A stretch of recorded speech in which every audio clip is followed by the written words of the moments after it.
Welcome to Equip Weekly Bible Studies. We're in the book of Genesis and we are finishing the book. We are also finishing the story of Joseph. I think this is the best part of the whole story. Joseph, we saw, had 10 older brothers and one younger brother, Benjamin, who he was cool with. But his 10 older brothers did not like that Joseph had these dreams. These dreams were God speaking to Joseph and telling him things like, one day you will rule over your entire family. So the older brothers, who didn't like that so much, decided to beat him and sell him as a slave down to Egypt. And they even said, we'll see what becomes of your dreams now. Fast forward 20 years, and we see that Joseph has become a very, very powerful man in the land of Egypt. He is second in command to Pharaoh, king of Egypt. See, Joseph had been sold down there as a slave, and then he became a prisoner for something he didn't do.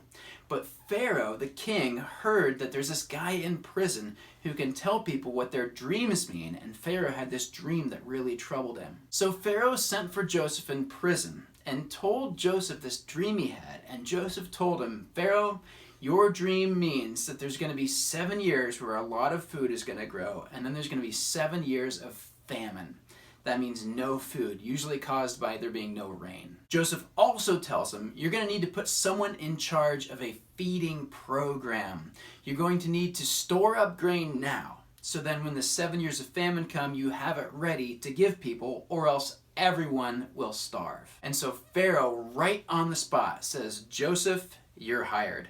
You're my number 2 guy, and you're going to be in charge of everything in the land of Egypt, especially that has to do with food, and you are going to save my people. So we saw last time that God's hand was on Joseph, and he was helping Joseph through all these bad circumstances, and God used all these bad things and wove them together to make something really good, where Joseph is able to save thousands of lives. And then we get to Genesis 42, where the past comes back to haunt in the present. So go ahead and read Genesis 42 verses 1 to 24 in your paper Bible. Or if you don't have one, click the link in the description so you can read it online.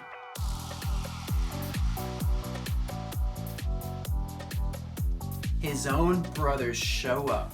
They're looking at Joseph. Here Joseph is all dressed up like an Egyptian. He's shaved, he's got the makeup on, he's wearing really fancy clothes, and it's been 20 years since they've seen him when he was a teenager, and they do not recognize him. Not to mention the fact that he's talking to them in Egyptian and having a translator speak to them, even though he understands the same language. So they have no idea what's going on, but put yourself in Joseph's shoes here. The last time you saw these guys, they beat you and they sold you as a slave. What would you be thinking? You might be thinking, now is my chance to take revenge. Well, that's not what Joseph is thinking. We're going to see as the story goes on that he has already forgiven these guys. But then he must be thinking, what should I do though? Maybe they need to be punished. Maybe they've done way worse things ever since they betrayed me. And what about my little brother Benjamin? My 10 older brothers are here and my little brother that I love isn't here. So he's forgiven them, but he's not sure if he can trust them. So he decides to give them 3 tests. The first test is the murderer test. He tells them, so, you're supposed to be all brothers from the same family, huh? Well, prove your story. Go get your younger brother and bring him back here, because I want to question him. And they were probably thinking, that makes no sense, but okay. But to Joseph, it makes perfect sense, because he wants to know, did they kill Benjamin? Have they sold him as a slave too? And part of this whole test, something really important happens. Joseph gives them the grain, all the food that they bought, but he also puts the money they used to pay for that food back into their bags. So they get home and open up their grain bags and look in, and there is their money. So that shows that Joseph isn't testing them to be cruel or evil to get back at them. If you consider someone an enemy and hate them and want revenge on them, you don't give them free food and save their lives for nothing. That's how we know that Joseph is just testing them. And so sure enough, they do come back and they have Benjamin there with them. So test number 1, they passed. They did not murder their brother. Test number 2 was a little harder. He throws them a big party and he gives them all a lot of food, and he gives Benjamin 5 times as much food as everyone else. This is test 2, the jealousy test. Remember, that was their big problem with Joseph when they were younger. They were jealous of Joseph. But they all eat the food and nobody says anything to Benjamin. So they passed the second test. And then third, we have the protection test, and this is the big one. Joseph gives them grain again. He says, go on your way. I hope you do well. Everything is good. But then he takes his own silver cup and he puts it inside Benjamin's bag sneakily. When they were on their way out of Egypt, up back to the land of Canaan, they get stopped by the guards who say, one of you stole the cup of the Pharaoh's assistant. And so they all say, no, none of us would ever do that. But then they search their things, and sure enough, there it is in Benjamin's bag, and all the brothers are completely shocked. So Joseph brings them all back, and he confronts them, and he says, one of you stole this. Whoever it is going to stay here and be my slave. This was very clever of Joseph, because if all the other brothers said, well, Benjamin sucks to be you, I guess you're going to be a slave, then he knows that they don't really care about Benjamin. They would just as soon turn Benjamin over unfairly, just like they did to Joseph. And so if they did that, then as soon as they were gone, he would be able to say to Benjamin, look, I'm your brother. I just rescued you from our evil older brothers. You can stay here with me, and we will be rich Egyptians. But if they pass the test, then Joseph is really able to do something different. And it turns out they do pass the test. Judah, the older brother whose idea it was to sell Joseph into slavery, he says, no, please don't take Benjamin. It will break our father's heart. Please take me instead. Let me be your slave. So they've changed. And that brings us to chapter 45, where Joseph finally reveals himself. It says, Joseph could stand it no longer. There were many people in the room, and he said to his attendants, get out, all of you! So he was alone with his brothers when he told them who he was. Then he broke down and wept. I am Joseph, he said to his brothers. Is my father still alive? But his brothers were speechless. They were stunned to realize that Joseph was standing there in front of them. Please come closer, he said to them. So they came closer. And he said again, I am Joseph, your brother, whom you sold into slavery in Egypt. But don't be upset. And don't be angry with yourselves for selling me to this place. It was God who sent me here ahead of you to preserve your lives.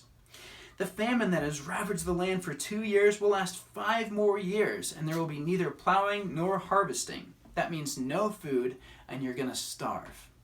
It says, God has sent me ahead of you to keep you and your families alive and to preserve many survivors. Then he tells them to go back and get their father, and them and all their family should come down and live in the land of Goshen in Egypt, and they can be a family again. And so Joseph, with all the pain and suffering he's experienced, every terrible thing he's went through, God used his life and all of that stuff in it to create a situation where his family is saved, where God's chosen people, the nation of Israel, will all be rescued. And we talked last time about how God can use anything in our lives for our good if we are committed to him like Joseph was. The thing I think that's striking about this part of the story is that forgiveness is a wonderful thing. Could you imagine that Joseph was going to be reunited with his brothers and they would actually be able to be a family again after the horrible things that happened?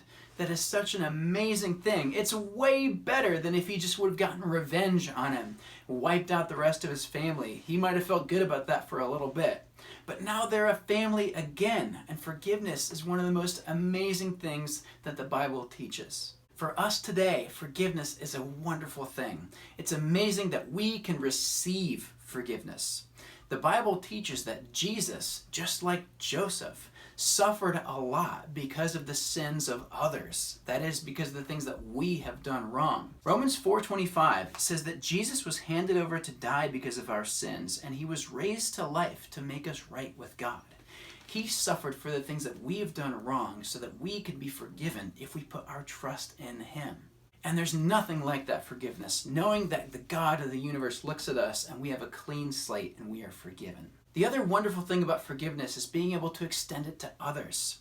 That way when people do us wrong, it doesn't have to eat us up inside just being angry and wanting revenge. We can get on with our lives and do amazing things for others like Joseph did, especially if we think the way he did and we think of God's goodness to us as a bigger deal than people's cruelty to us. And that's the story of Joseph. He saves his family, and the family goes on to become the nation of Israel, and that wraps up the book of Genesis. Thanks so much for tuning in. Please join us next time, and until then, be strong in grace.